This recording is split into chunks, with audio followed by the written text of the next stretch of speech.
2 weeks ago, something bad happened to the Low Brain engine. It's not really gone very well. Wait, I'm no mechanic, but that looks bollocks. With the LZ World Tour coming up and Luke Fink coming over to drive the car, we need to get this thing fixed one way or another. On this episode, we're going to show you the whole process of what we had to do to get this car back on the track. And also, if we really got scammed on the engine that we bought. So let's get into this.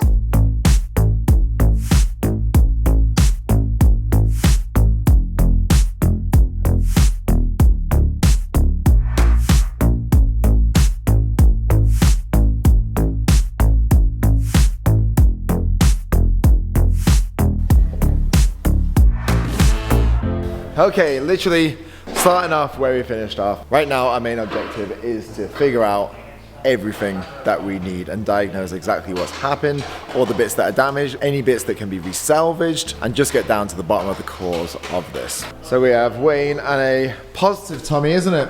Positive Tommy, yep. Tommy has been the most positive so far. He doesn't think it is as bad as we may have made out. I'm not saying like that is we're clutching on to a small percentage, but a small percentage is all we need. But first of all, we're going to get this engine out of there, strip it down, and see what's going on. To do that, I need to get my hands a little bit grubby.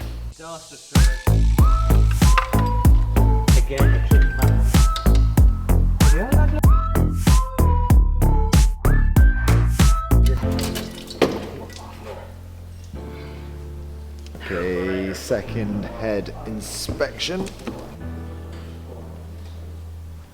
Good news. The second one is just like the first. There's still some up there. I don't think it's that bad, like. What's the verdict, Wayne? Still good to go again. Sure, good to go again now. Okay, so the other side actually looks a little bit better. There's still a bit of wear on the cylinders, but not really as bad as we thought there was going to be. So we're kind of on a still a bit of a positive. The head's okay. The cylinders kind of look okay. They may need a tiny bit of machining, polishing sort of thing. We may have got lucky, but we are going to take the engine out and do a full strip, pistons out, everything, because what's the point in half doing it? Because at the next event, it can only last a few laps and you're in the same situation again, maybe even worse. So full strip down, and then we get the full picture of where we're actually at with this thing.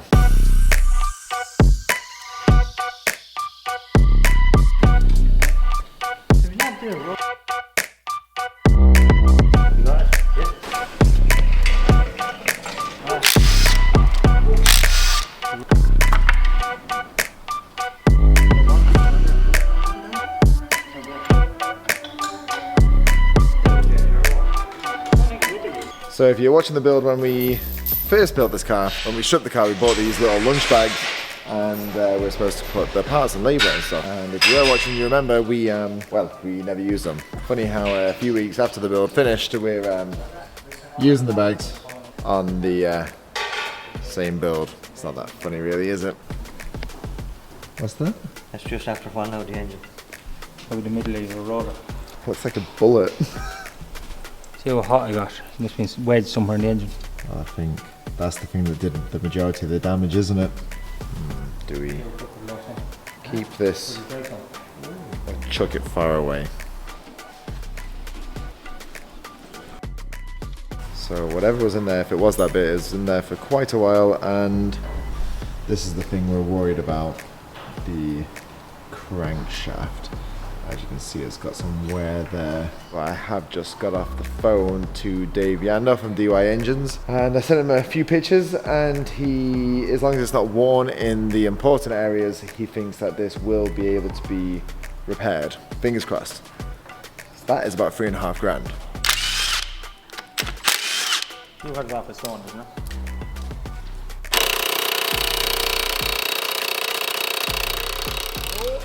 Hey!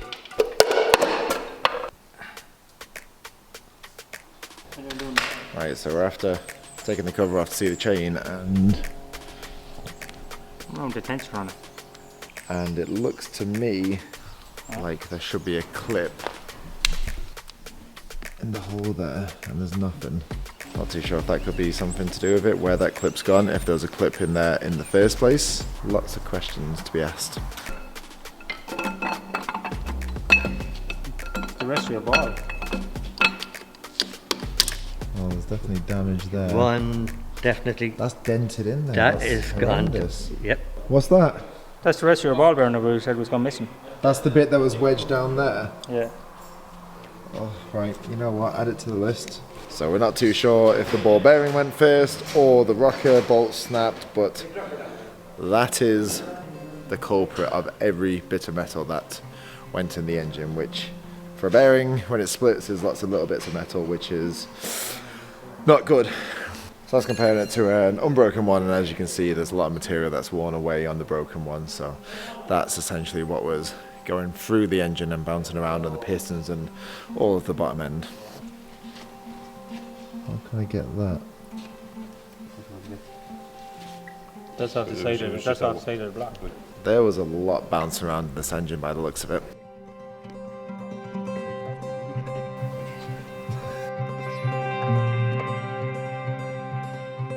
Oh, it's pretty bad. Underneath the piston, but it's even worse. There. What are the bearings like? Yeah. Not terrible. seen worse. Yeah, not terrible. The arm was fine there. No, you'd have to replace that.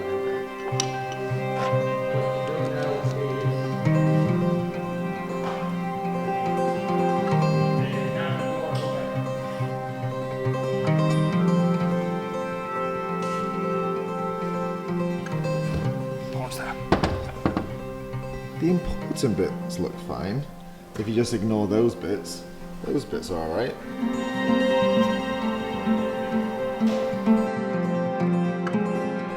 Okay, so the engine is stripped as much as possible, obviously well out of the car and spread all over there. Massive thank you to Tommy and Wayne. And Connor, you just came down for a look and then you got stuck in. So everyone's quite invested in this at this stage, and so everything's out. We've seen the damage fully to the extent of what it is. We've taken pictures of all the parts and everything and measurements. Now the job is to send those to a few people that we know and see A, what we can get in time, and B, what the best solution is for this. There's a few ways we can go, but we just want to get some expertise on it. So we're going to leave this tonight. I'm going to make some calls on the way home, and hopefully in the morning we'll have a game plan. Okay, so next morning. The main plan today is to find out, first of all, our options and how much those options are and which one we want to go with. So to do that, we need to figure out what's scrap and what's not. So I am on the way down to Motorsport 56, which is run by a man named Bob. You long-time viewers of the channel may remember he built the engine on Dave's Corvette. Bob is one of, if not the best, V8 engine specialist in Ireland. Probably the only V8 specialist in Ireland, come to think of it, because V8s aren't that common here. And also he has an American accent, so you feel a little safer with him as well. So yeah, on the way down to him now so we can have a look. We can talk through different plans, prices, and hopefully by the end of today come up with a plan that we can go forward with. Fingers crossed he's as optimistic as we are. And as you can see from the cars outside, we were in the right place.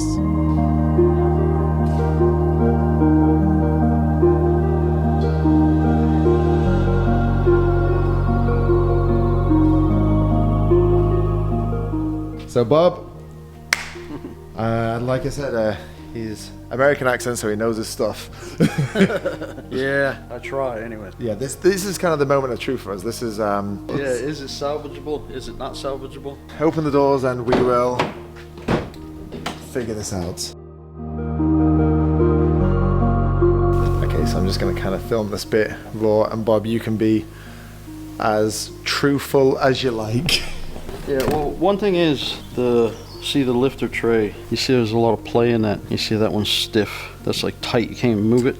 So I don't know. Me personally, I feel like these aren't factory lifter trays. They might be like an Amazon, eBay thing, or it may have been that the lifters failed. I'm not sure what this part number is. C2X. I don't think that's a Delphi or a GM part number. So So just to be clear, this engine was kind of bought to be best of the best. This was supposed to be like top of the line LS mass motorsport, kind of a combination to make a very good, powerful, reliable engine. Okay. Yeah, I don't know. But from first glance, I would say the problem lies in the lifters and the trays. It's just, I build a lot of LS engines. These trays just look cheap. So this is an interesting situation. That there, which I believe that's the type of bolt that snapped. That's a OEM factory rocker bolt. And then you also have ARP ones. So you have a mix. I don't know why they wouldn't all be ARP, so that's another problem. So that's kind of a weak part of, well, what failed. Yeah, that would be a weak part. Why do you have ARP bolts and OEM bolts? You should have like just ARP bolts, you know? But to go by why sometimes we don't always have the same bolts is because we don't have enough and whatever goes back in. So I'm not sure if they've done the same thing there. Yeah, sometimes that can happen, especially when you're in a rush for a drift event. Also, it has these rocker cradles. So the mass heads have these rocker cradles, but I would suggest BTR now has a rocker shaft, because these, basically the only clamping force is you have the half moon or the rounded end of the rocker, and then when that bolts down, you have that clamping force is what holds it. So now they do rocker shafts where there's shafts that go all the way through on one long shaft, and you know, it can hold it and keep it with all the clamping force. Yeah, it's unfortunate, like valve train can, you know, and the LS's valve train is usually the corporate of your problems. So, and usually when the lifters fall apart and all this stuff happens, it all goes down and destroys the underneath. So that's obviously what happened here. So I think the best thing to do, to tell you the truth, is actually clean everything and get the engine on an engine stand and try to see if it's salvageable, and also the crank and everything, and see what I can make out of it. I have enough stuff here to make something, so. Oh, can I just say, we haven't even got to the block yet. Well, I have another block, so that's not important. Yeah, it got mangled up pretty good. Wow. Oh no, that's not a good wow. No, it's got in the valley there, it's got a ding. Yeah. And the lifter bore up there in the casing. There's a lot of material rattling around in there. It kind of looks like a shotgun's gone up in there. Yeah, it does, but I've rebuilt worse. You know what, we'll take that as a positive, I guess. Yeah, there was something, that lifter was bouncing around in there really good. The journals and everything look good. Obviously you need to mic them, but there's just a lot of like debris Smashing. was mashing around in there, you know what I mean?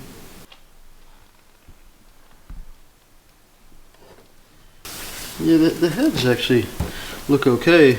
Okay, I think some of the pistons and rods, there's just too much beat up on it. I don't know about reusing them. So, we had to start making a plan. And for that, Bob had to go through all the parts, deciding what was good and what was bad.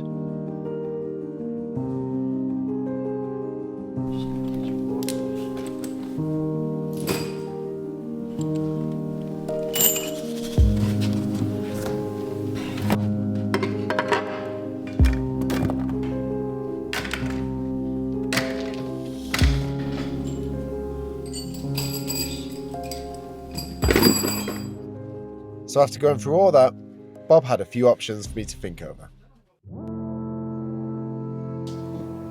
Okay, so it's a few days since I was at Bob's, and we have a pretty tough decision to make. One, do we use some of the old parts and risk putting it back together and hope that it'd be fine, which that option is a lot cheaper, or do we start from scratch, which is very expensive? But I guess the answer really comes down to, do we want to take that risk again? So, it's a tough one. This is a very expensive option, but we are going to start from scratch. We're going to build an entire bottom end, every single part, brand new, with every single part that Bob recommends to make a reliable engine. Luckily, the heads are savable. There was no damage actually done to the heads, but we are gonna check through all that, rebuild it, put some new parts in to make it suit the bottom end. So from this point, there's a lot of parts to order. We have to order them pretty much all from America. We need to order them now because they're gonna take about 7 days to get here. And then after that, we're only about 5 days from the event. That's the timeline. So I've just sent the message to Bob to give him the go ahead. And I guess we're building a brand new engine. All right, today we're working on the LS3 for Drift Games for the Low Brain car. They got an engine from Dubai. Not really too sure exactly the history behind it or who built it, but anyways, all that's irrelevant, doesn't really matter. The whole idea now moving forward is to build a reliable setup. I build a lot of LSs. I think this is one of the most reliable setups for longevity. When I say that, I mean, you know, years of drifting, so things like that. So anyways, we had to replace the block, the crank, rods, pistons, cam, lifters, trays, everything. Basically reusing the heads. So it's just a 3.622 stroke. It's got 6.1 inch rods, 4.065 inch bore, and that's really it. We're going with a less aggressive cam. I think, in my personal opinion from experience with valve trains and drift cars, is that the constant fluctuation in RPM levels and very, very aggressive drag style cams that are meant for doing, one pull, not fluctuating through RPMs. I think basically you need to find a happy medium with the cam. Something that's way too aggressive will constantly give you valve train problems. So obviously we want to try to, get away from that. And yeah, get going, start on it, and it's not going to build itself, is it? All right, so that's the block there. It's a 6.2 liter LS3 block. Got a brand new K1 crank, so K1 Technologies crank. There's a Melling high pressure standard volume oil pump, a set of XP King bearings, XP rod bearings, Compstar Cali rods. Those are LS Pro with a 2cc dome, so I believe it's going to be 11.9 to 1 compression. This is a new trunnion kit, so actually I just want to show you. So basically BTR had a version 1, now they've come out with a version 2, and the difference is you can see the size of the C-clip. That one's not really holding much, whereas that one's a bit more beefier and it'll hold it better. I got ARP studs for the rocker arm hold downs because the ones that were in it were all mixed match. They had some Allen bolts, they had some standard LS3 rocker bolts, they had some ARP ones. So anyways, we're just going to eliminate that and run ARP studs. That's a 8711 R1 LS Pro Cam, new trays, LS7 Delphi lifters, BTR 51,000 head gaskets, and then yeah, basically cleaned everything. I got a new set of valve covers because it was dry sump, and now obviously we're going wet sump with the Canton. They had it all blocked off, so I had to replace them. Clean the heads up and lap the valves and cut them. I still have to do piston to valve clearance, so I have my valve spring checkers and them too. Got everything cleaned up, and I have loads of bolts anyways if there's anything missing. So has the ARP mains, ARP heads. So yeah, that's basically the idea behind the build, is to make something more reliable. The engine that was in it was a 6.8 liter 415 cubic inch, had a 4-inch stroke. Me personally, it's just my personal opinion, I don't like that. I like the 3.622 inch stroke. I think you can rev them more, they're more reliable, stuff like that. So it's just my personal opinion. So I have the cam bearings in, main bearings, ARP main studs, the crank's ready to go, got the new bearings in the main caps. I did all the ring gaps, got all the bearings ready to go, and the rods, got the rods and pistons put together. Took the oil pump apart because I like to take it apart and make sure there's no swarf or any material in it from shipping or packaging.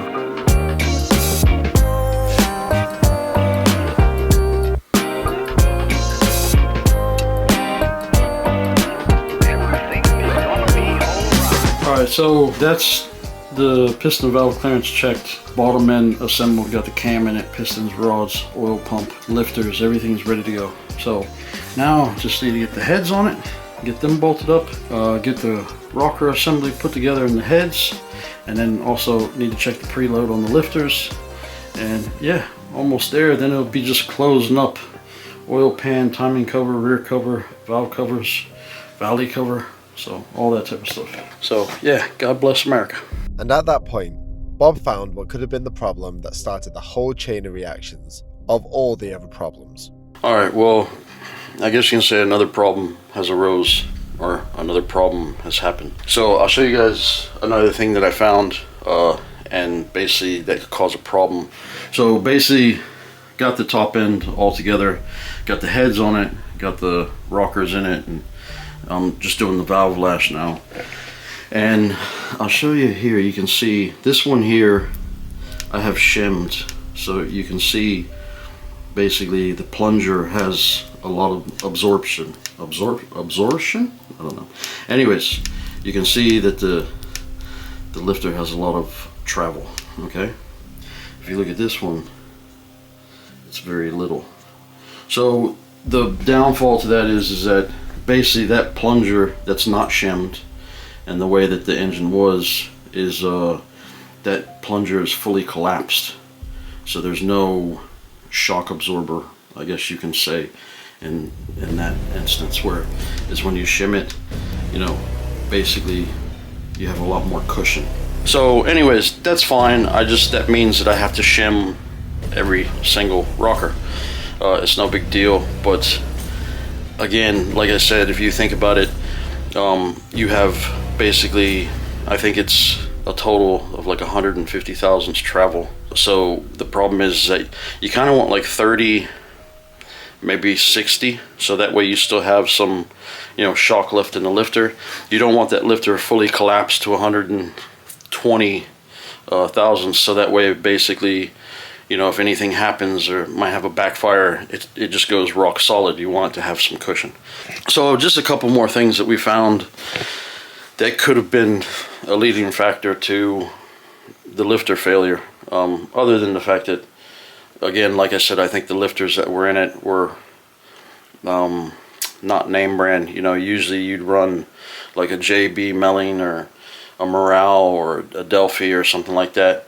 The number that was on the lifters that were in the engine, I don't know, I built a lot of LSs, I've never seen that before. So anyways, continue on, get it done, and yeah, hopefully Josh will be here soon to pick it up. I think it's like 5 in the morning, so, but I did go home and get sleep, so don't worry about it. Alright, so we're back at Motorsport 56, 2 weeks later from when we actually blew the engine. Now, in that time I've got a bit of the snuffles, so bear with my stuffiness, but Bob has been working hard, ordering all the right parts and building this engine back up. I say this engine, it's 90% new from the original engine, new block, new internals, everything. The only thing that we're using is the original head, but then even parts in there have been changed. So let's go in, see what it's been up to, and then fingers crossed we can get this thing back to the shed and back in the car. Bob. There's a smile on your face, I'm guessing something went well. It's because I'm finished. Yeah, no, it all went good. It all went together, you know, perfectly fine. Found a couple more things, but everything worked out, so it's all, I think it should be good. It looks brand new. It is brand new. It literally is a brand new engine there.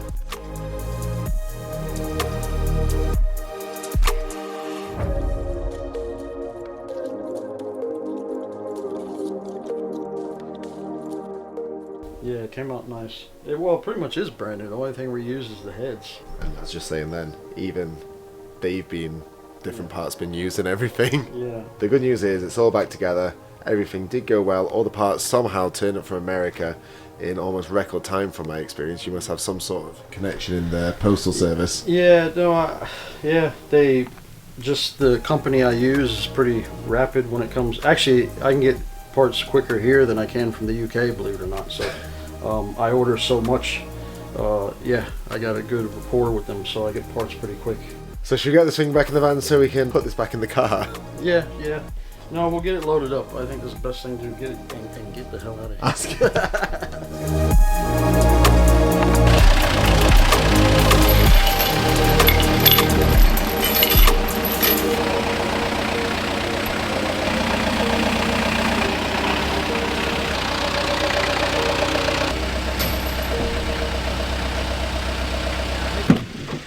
Right, back to the shed, and honestly cannot thank Bob enough. He dropped so much to get this done as fast as possible. Sorted everything from ordering parts to building it, coming in at the weekend, working mad hours just to make sure we can get this car ready. And fingers crossed, because of him, that shouldn't be too hard. I really shouldn't have said that. Right, anyways, let's get this back in the car now.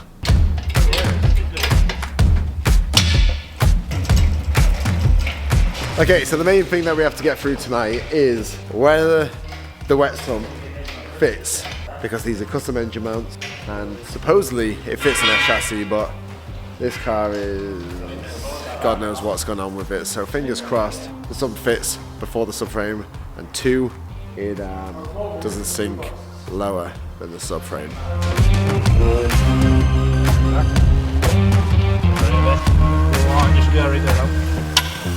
Yeah, that's alright. Okay, so first fear is clear. The sump does clear, and it's close, but I think it is level with the subframe, luckily. So whew, that is half the battle. I think we're all clear from this point on. Fingers crossed. Few new bits to get. We need to get a filter relocation kit. Tomorrow we need to get some new oil lines, because obviously bits of the engine have gone through, very hard to clear out, and to be honest you can't really ever clear out, so we're going to get some new lines, fittings, relocation kit, definitely a new oil cooler, and yeah, the rest is just same as it is. And whilst the engine is out, I'm just going to use a bit of Mobil 1 lube degreaser just to clean up all the bits that's hard to get to for all the manifold and auxiliaries go on.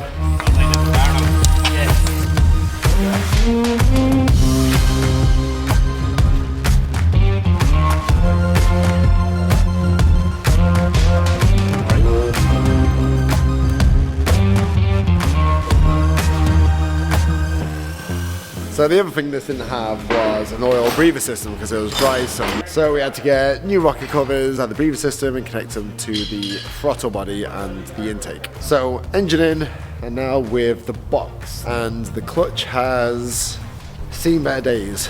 This clutch has pretty much done a grand total of about 2 events. And it's very expensive and it looks shot, but we do actually have new plates. So we're going to replace the plates, and it's pretty much good as new.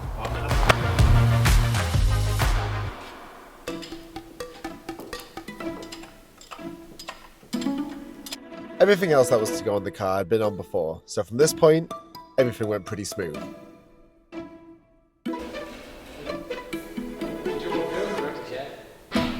Okay, so that's the engine and everything back in, and now we're gonna head to the dyno, which is always a scary part of any build, I think, in my opinion. But I do have full faith that Bob has built one hell of an engine, and I'm confident now that everything is gonna go fine. What's your predictions, Wayne? What horsepower?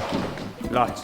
Lots. Because you're not driving this thing. We're still gonna map it safe now. I'm gonna throw a prediction in there. 600 horsepower. 560. 560? Is that what you think it's got? Just keep it safe.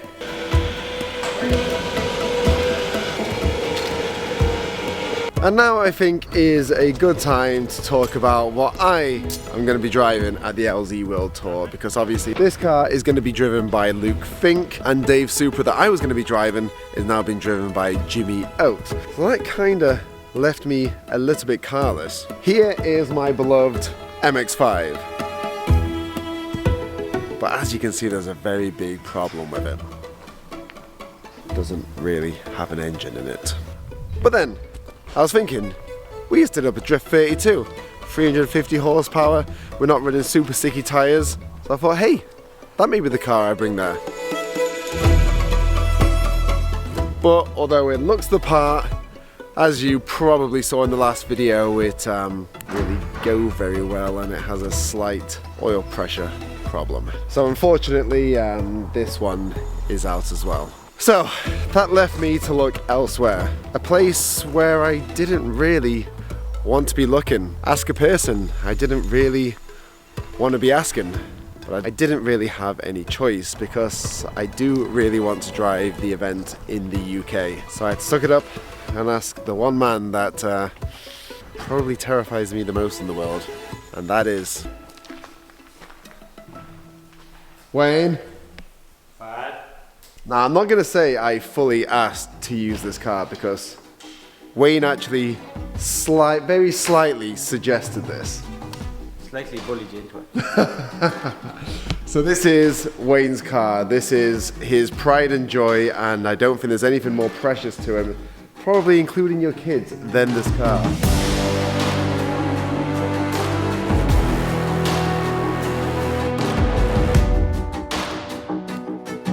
Now Josh, this makes lots of power and lots of oil pressure. Why did you mention the oil pressure? Because you break everything so you do. I've not had a good track record. So yeah, give us a quick run through this car. It's a very reliable engine. Very good SR20, 350 gearbox. Running 500 horsepower, which some people would say is the tipping point of SR20s. We did squeeze a small bit, alright. I open the bonnet. It's not even clean, it's dirty now. He just said this is dirty. I'm just going...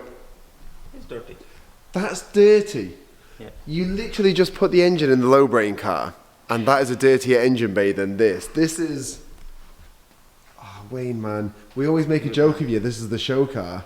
Yeah, but sure, now you're going to make a good show of it. You know what? This is probably the nicest Wayne's ever going to be to me at an event, and it's the most, definitely the most he's going to look after a car now. But I honestly, I thank you, Wayne, and I really wanted to drive this event, and you're making this happen. And I promise you, I will take care of this. I will drive it like my own. Don't drive it like your own. Definitely don't drive it like your own. And with that said, let's get this car. Not this car. Let's get the low brain car to the dyno.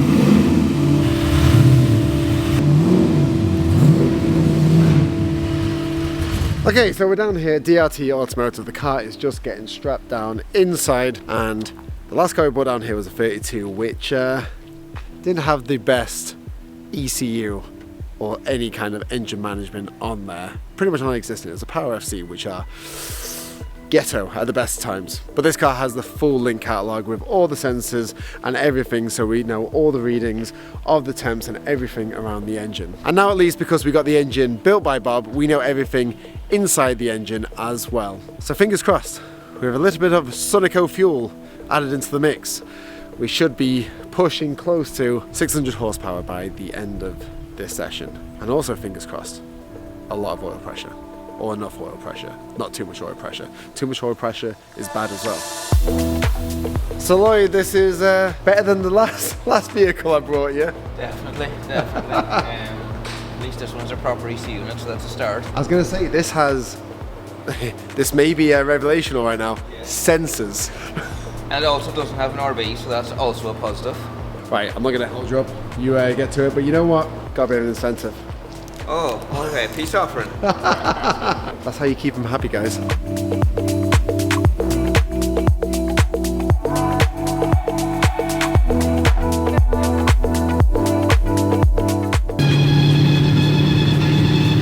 Okay, so Lloyd's been taking around the car for about half an hour, making sure everything's okay. Obviously, it's a fresh engine, so making sure everything's safe before he sends power mode. But I think he is ready.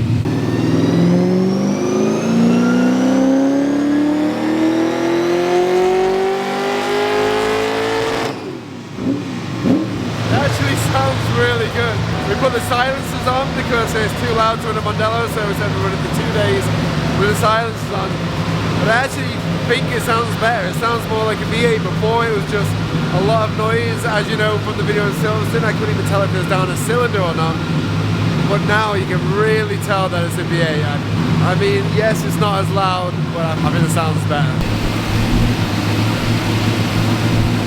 Okay, so 570 is what it's making at the moment, which isn't bad. I think it might be able to push it up a little bit. I think we're going to try the nitrous as well. I think that's a really good base figure to start the session.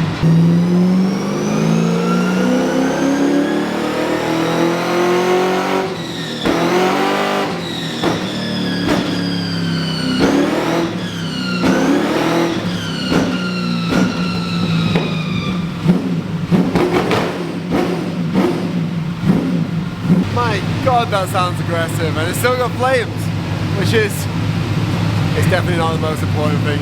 The most important thing is it has oil pressure. We moved from the dry sump obviously to the wet sump, and it's still showing up good oil pressure. Good 7 bar there at idle, that's what you want to see. That was possibly the easiest dyno session, I don't want to jinx it, that I've ever seen. Like, I mean, you did about full pulls, and they're pretty much the same horsepower. Yeah, it's pretty good. The engine's obviously super simple, and you have to play around with the ignition timing a little bit, and that's its happy place. So everything seems good. It's on all cylinders too, which is a bonus. That was the Why issue. would you say that? That was the issue with the last engine, because we could never get it to stay on all cylinders for any length of time because the plug leaks. So they have been sorted now. So hopefully, happy motoring from now on. And I think we might give it some nitrous though, because right now this is just on the engine alone. The nitrous kit is still there from Driftmaster, so Well, it'd be rude not to, really. when it's there we may as well use it. So theoretically the kit should add about 100 horsepower, which would leave us about maybe 650, 670-ish, which would be quite good. Right, let's chuck some nitrous out and see what it can actually do.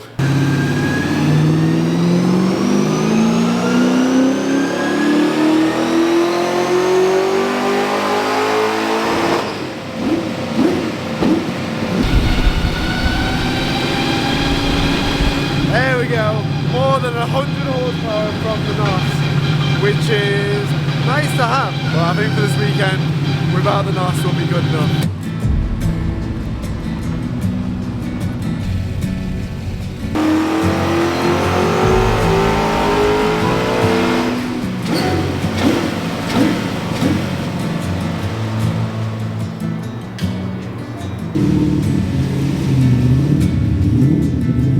As easy as that, it's done. You happy, Lloyd? Yeah, it worked pretty good in the end though. It sounds a hell of a lot better with the silencers, doesn't it? You can actually hear that it has 8 cylinders. Hopefully it stays that way. You have one job, Josh, make sure it stays in 8 cylinders. Right, thank you, Lloyd, and fingers crossed we ain't gonna be back here with this car for a very long time. Not that we don't want to see you, we'll bring you some other heaps of crap, but... Yeah. Bring plenty of chocolate, it'll be fine.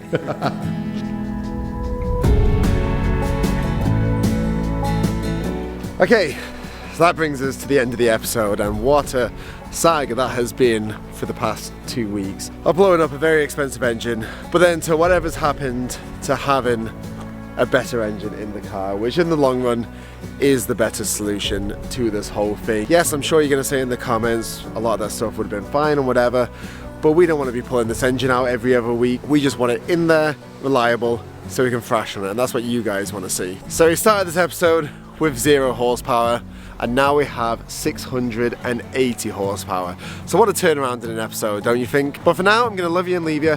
Wayne needs to take this over the ferry, and I'm going to catch a flight, and we're going to see you in the next episode from the LZ World Tour, where on the 27th we're in Castle Coombe, and on the 28th we're in Ireland, which we've never done before, and I don't think anyone's actually been stupid enough to do something like this, because the logistics is, as we're finding out, incredibly hard, but I think it's going to be worth it. So I hope you guys enjoyed this episode, and we'll catch you guys on the next one.